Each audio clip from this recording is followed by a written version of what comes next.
올 9월 모의고사 출제됐습니다. 은행의 두 가지 기능 지문 같이 볼 텐데요.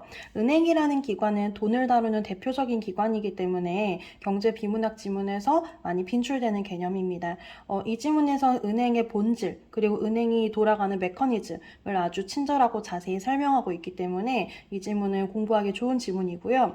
선생님이 봤을 때 이 지문에서 공부해야 되는 게 두 가지 정도일 것 같아요. 그래서 첫 번째는 은행이 돈을 버는 기본 원리, 예대금리차, 예금이자와 대출이자의 그 차이, 그걸 좀 잘 아셔야 되겠고요. 그 다음 두 번째는 신용창조입니다. 이 신용창조 개념 기출에서 여러 번 출제됐던 개념이기도 하고요. 신용창조를 잘 이해하시면은 통화에 대한 개념도 높일 수 있기 때문에 거기가 꼭 공부가 된 채로 넘어갔으면 좋겠습니다.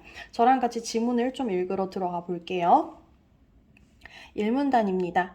1번 문장 보시게 되면 금세공업자를 제시하면서 글을 시작하고 있어요. 금세공업자들이 은행의 역할을 했던 사람들이래. 이 사람들이 뭐 했나 보자. 그래서 사람들이 금세공업자한테 금을 맡기고 보관증을 받았는데 보관증이 어떤 역할을 했어? 거래할 때 지폐나 수표처럼 사용하게 되었다. 선생님이 지금 여기 3번 문장에다 별 달아놨죠? 중요한 내용입니다. 자, 생각해보세요. 자, 우리가 무언가를 거래할 때 옛날 사람들의 기준으로 무언가를 거래할 때 이 거래에 대한 대가로 금을 주기도 했지만 거래에 대한 대가로 보관증을 주기도 했다는 걸 알 수 있어요. 이게 왜 중요하냐? 밑에 내려가게 되면 통화에 대한 얘기를 하는데 결국 통화라고 하는 게 금만을 지칭하는 게 아니라 이 늘어나게 되는 보관증도 통화에 들어간다. 이게 되게 중요한 내용이거든요. 그래서 그걸 잘 기억을 하고 넘어가겠습니다.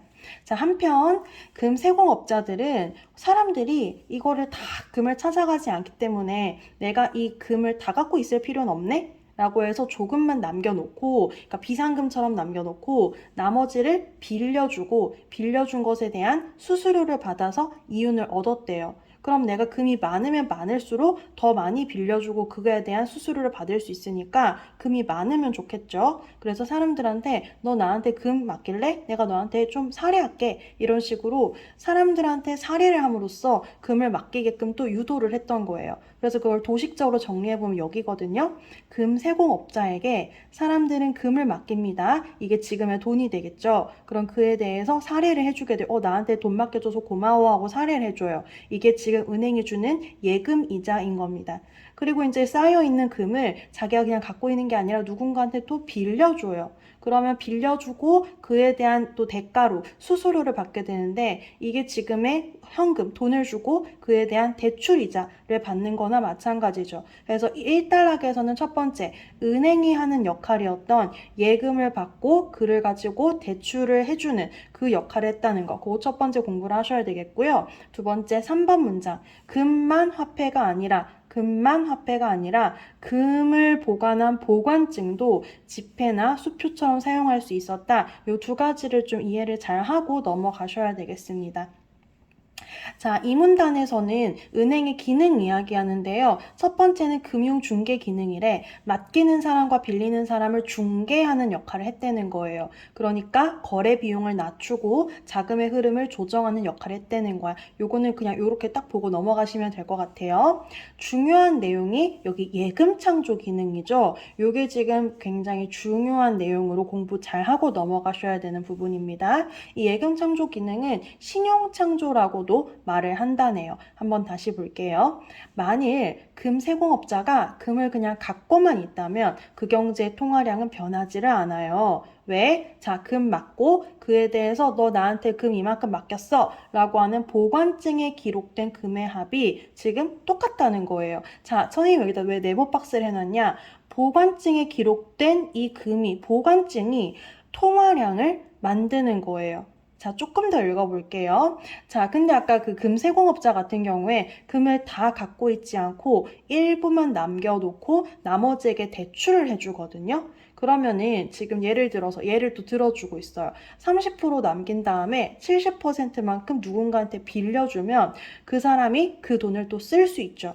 유통되는 금의 양, 즉 통화량인 거니까 자, 통화량이라는 이 단어 세 글자를 뭐라고 설명하고 있냐면 유통되는 이 금의 양, 이 통화량인 거예요. 유통되는 돈의 양이거든요. 그래서 이거는 지금 어떻게 되는 거냐면은 애초에 사람들이 예금했던 돈도 통화량에 들어가요. 선생님, 예금한 돈은 지금 당장 시중에 쓰이는 건 아니지 않나요? 라고 생각할 수 있지만 예금이 통화량에 들어가는 것은 이 예금은 은행한테 가가지고, 그러니까 금세공업자한테 가갖고 야, 돈 내놔 하면 언제든지 뺐을 수 있는 돈이라고 본인이 생각하기 때문에 그래요. 돈을 맡긴 사람이, 은행에다 예금을 한 사람이 이 돈은 내가 은행에서 언제든지 뺐을 수 있는 돈이야 라고 하기 때문에 쓸 수 있는 준비가 되어 있는 돈이거든요. 그러니까 유통할 준비가 되어 있는 돈이기 때문에 그 예금한 돈 역시 통화량에 포함이 되고요. 그 다음에 대출받아서 사용하게 되면 실제로 돈을 쓰게 되니까 이 돈도 유통이 되겠죠. 그래서 예금한 돈에다가 여기서 좀 남겨놓고 이걸 대출을 해주게 되면 대출한 돈만큼 또 통화량이 늘어나는 겁니다.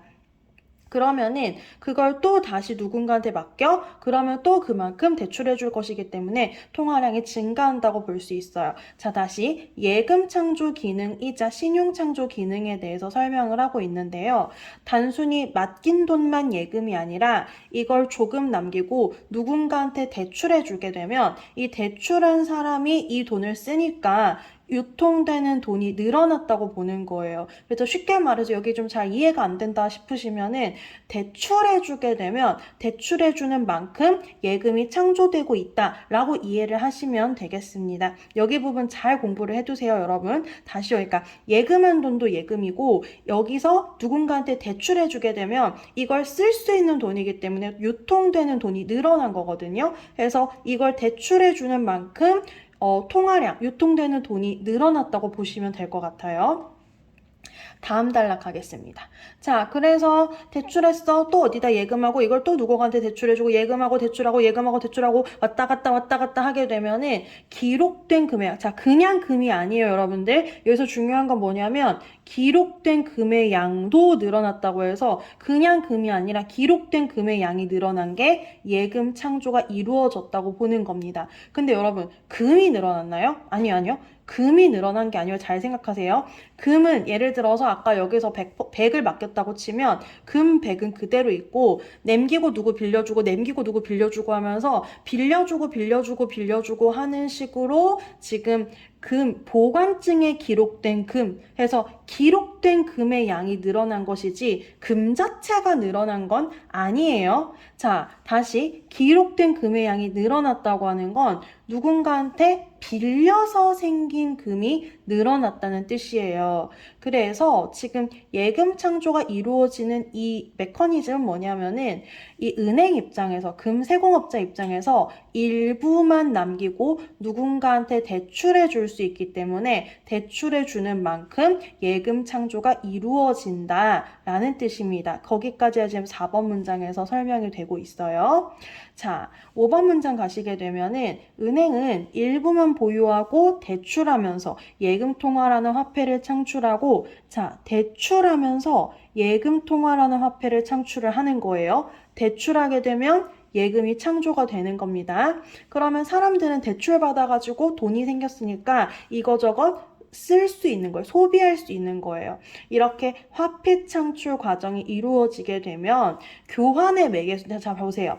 화폐가 금 자체를 뜻하는 게 아니라 교환의 매개 수단이거든요. 그래서 금을 기록하고 받은 보관증이 교환의 거래에서의 매개 수단이 되었었죠, 여러분들. 그래서 계속 말씀드리지만 예금 창조가 이루어졌다는 게 금이 늘어난 게 아니라 금은 똑같이 있고요. 이거를 일부만 보관하고 대출, 거기서 또 일부만 보관하고 대출 해주면서 쓸 수 있는 돈이 늘어난다고 보셔야 되는 거예요. 그래서 경제의 유동성이 증가하지만 경제가 더 부유해지는 것이 아니다라고 하는 게 보관증만 많아지지 금이 늘어나는 것이 아니라는 걸 이해를 하셔야 돼요. 자, 지금 두 단락에 거쳐서 예금 창조 기능을 설명하고 있는데요. 쉽게 말해서 누군가가 돈을 맡기게 되면 그걸 누군가한테 대출해줘. 대출해주게 되면 대출받아서 이 사람은 돈을 쓸 수 있으니까 쓸 수 있는 돈이 늘어나요.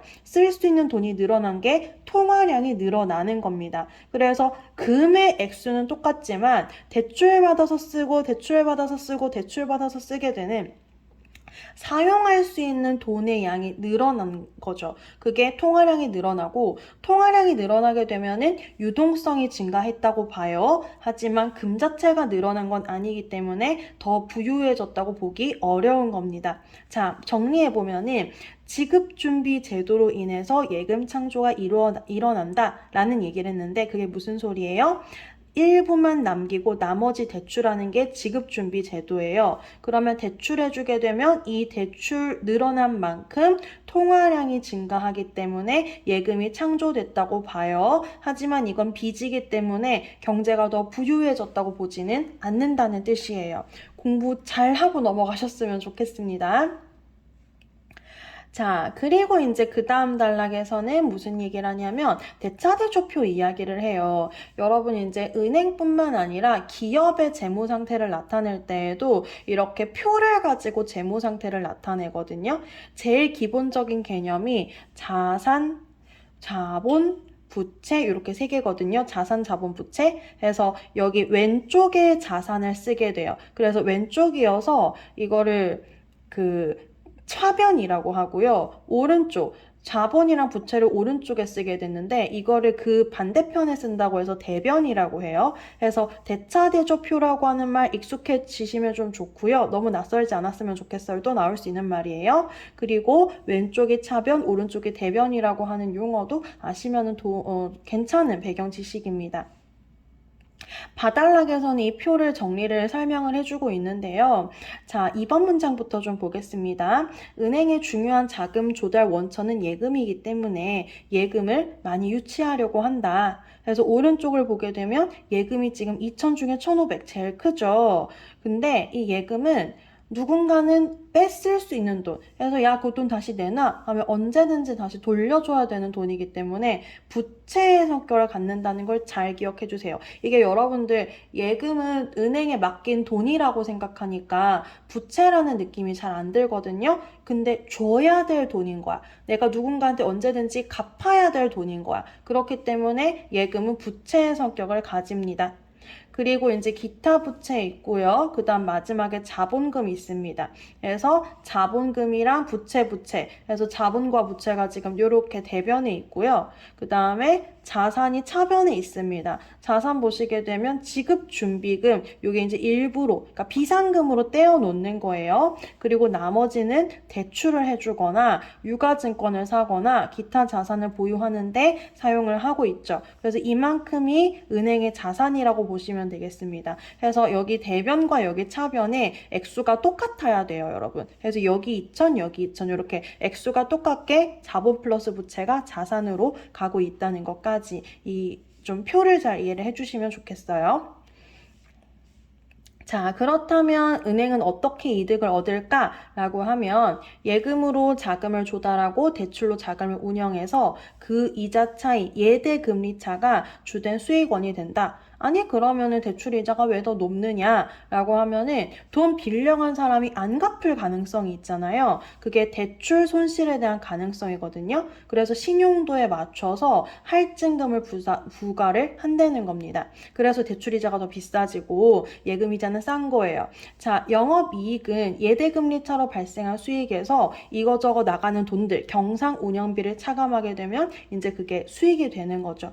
그래서 대출 손실을 영업이익보다 적게 유지하면, 다시 말해서 대출 손실 뭐예요? 누군가 빌려주고 돈을 안 갚는 게 대출 손실이죠. 그래서 이 대출 손실을 최소화하려고 대출의 이자를 사람들의 신용도에 따라서 더 많이 부과를 한다. 그래서 대출 손실을 낮게 해야지 안정적으로 이득을 얻을 수 있다. 대출 손실이 높아져서 영업이익을 넘어서게 된다면 자본금, 내가 기본적으로 갖고 있는 돈까지 빼가지고 예금으로 줘야 되는 거예요. 만약 누가 달라고 하면 돈을 줘야 된다는 거야.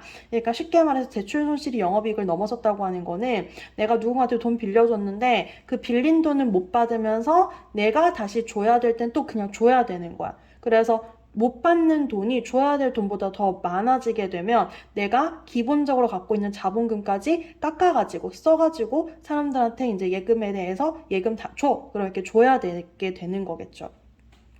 자, 그러다 보니 예금을 받아 대출을 하되 신용위험을 적극적으로 관리해야 되는 것, 신용위험까지 잘 고려해야 된다라고 이제 은행의 이득을 얻는 방법이랑 그런 것들을 설명하고 있습니다. 좀 정리한 거 다시 보게 되면 은행의 영업이익은 예대금리 차 해서 대출이자가 더 높아요. 왜? 대출 손실 가능성을 반영하기 때문에 그렇습니다. 여기서 경상 운영비까지 뺐을 때 이게 이익이 되고 이 영업이익은 대출 손실보다 넘어서면 안 된다는 것까지가 그래서 나오고 있었던 부분입니다. 자, 이 글 전체에 정리하고 있었던 것은 이 은행의 기능이에요, 결국에는. 그래서 예금하는 사람으로부터 돈을 받아서 예금이자로 비용이 나가고요. 대출해주고 대출에 대한 이자를 받아서 이걸 은행의 수익으로 삼고 있습니다. 그래서 대출이자와 예금이자 사이의 차이가 은행의 이익이 되더라 하는 게 이제 은행의 본질이고요. 거기에 덧붙여서 통화가 어떻게 늘어나는지에 대해서 두 단락으로 설명하고 있었는데 여기 내용도 중요한 내용이니까 잘 공부를 하고 넘어가셔야지 되겠습니다. 네, 문제를 보도록 할게요. 문제 5문제 있었는데 여기서 네 번째 문제, 5번째 문제 이거 두 개만 좀 보도록 하겠습니다. 여기 지금 4번을 보시게 되면 니은의 이유를 추론한 것으로 가장 적절한 것은 물어보고 있거든요. 니은의 내용을 좀 다시 보시면은요. 화폐의 양이 늘었어. 그러니까 지금 예금 창조되어서 유동성이 늘어났어. 통화량이 늘어났어. 하지만 경제가 더 부유해지는 건 아니야. 왜? 자, 예금 창조가 일어나게 되려면은 대출을 줬어야 됐잖아요. 그래서 대출을 주게 되면 대출해 주는 만큼 예금 창조가 이루어진다. 근데 대출은 빚이었잖아요. 그러니까 경제가 부유해지는 것 자체는 아니야. 이렇게 우리가 공부를 하고 왔던 내용입니다. 그래서 그 내용과 가장 일치하는 게 지금 5번이거든요. 대출받은 사람들이 재화와 서비스를 구입할 수 있는 능력이 커졌어. 쓸 수 있는 돈이 늘어났지만 그건 다 빚이기 때문에 부채가 늘어났다고 봐야 돼. 그래서 부유하다고 보기 어려워. 답이 5번이었고요. 자, 지금 1번, 2번, 3번 같은 경우에는 틀린 이유가 똑같아요. 그러니까 니은의 내용이 뭐였냐면 통화량은 늘어났는데 부유하지 않다. 요거잖아요. 근데 지금 1번 통화량이 줄어들었어. 2번 예금 통화량이 줄어들었어. 3번 통화량의 변화가 일어나지 않아. 1번, 2번, 3번은 다 통화량이 늘어났다는 기본 내용과 일치가 되지 않는 내용이고요. 4번 같은 경우에는 부채가 누구 부채냐면 돈을 맡긴 사람들이라고 해서 틀렸어요. 이 부채는 돈을 빌린 사람들의 부채가 늘어난 것이기 때문에 돈을 맡긴 사람들, 그러니까 예금한 사람들의 부채가 늘어난 건 아니죠. 그래서 4번도 적절하지 않다. 이렇게 풀 수 있었던 문제입니다. 공부하고 넘어가시고요. 그 다음에 5번 볼게요, 여러분. A를 참고하여 A 잠깐 보고 올게요. A 부분 여기입니다. 그 은행이 어떻게 이득을 얻는가에 대한 내용이었거든요. 그래서 예대금리 차가 은행의 주된 수익이야. 자, 그리고 대출 손실이 일어날 수 있기 때문에 대출 이자가 더 높더라. 그런 얘기 있었고요. 그리고 영업이익은 예대금리 차에서 이거저거 뺀 경상 운영비를 빼게 되면은 영업이익이 생기게 된다라는 내용이 있었어요. 자, 그걸 가지고 지금 보기를 보시면은요. 자산 1,000억인데 다 대출이야. 그러니까 대출액은 지금 1,000원이고요. 1,000억이고요. 900억이 예금이야. 그리고 나머지 100억은 자본금이래요. 예금 금리 2%니까 지금 예금 900억이었잖아요. 그러면 18억은 지금 예금 금리로 줘야 되는 돈이에요. 대출 금리는 4%여서요. 대출이 1,000억 원이었는데 거기서 4%니까 지금 40억입니다. 그러면 40억에서 9, 28, 18억 빼게 되면 22억 원의 예대금리 차가 나게 돼요. 거기서 12억의 경상 운영비를 빼게 되면 영업이익이 10억이 지금 생기는 상황이거든요. 그래서 1번 선지 보시면은 영업이익이 10억이겠군. 적절하고요. 2번 이 땡땡은행의 수입이 22억이야. 22억 원의 수익이라고 했으니까 적절하죠. 예금으로 조달하고 대출로 운영했다. 괜찮습니다. 3번 대출금리가 4%로 이 예금이자 2%보다 높은 이유는 대출 손실에 대한 위험 할증금 반영된 거다. 지문에 있었습니다. 잠깐 보고 올까요? 여기요. 대출 손실이 일어날 수 있기 때문에 대출이자가 더 높다라는 말이 있었어요. 자, 4번 가겠습니다. 만약 땡땡은행의 대출 손실이 12억 발생한다면, 자, 아까 영업이익이 10억이었잖아요. 근데 대출 손실이 12억 발생하면은 지금 내가 돈 번 것보다 손실 본 게 더 큰 상황인 거죠. 땡땡은행의 자본금이 잠식되는 상황으로 볼 수 있습니다. 자, 답이 5번이었는데 5번 볼게요. 평균 2%인 예금 금리를 올리게 된다면 비용이 줄어서, 여러분, 예금 금리는 줘야 되는 돈이거든요. 비용이거든요. 그러니까 비용이 더 줄은 것이 아니라 비용이 더 늘어나는 상황입니다. 그러면 수익이 늘어나는 게 아니라 수익은 줄어든다고 보셔야 될 것 같아요. 자, 그래서 지금 이 두 문제 같이 풀어봤고요. 나머지 문제들도 여러분들 공부 꼼꼼히 하시기 바랍니다. 수고 많으셨고요. 다음 지문에서 또 보도록 할게요. 안녕.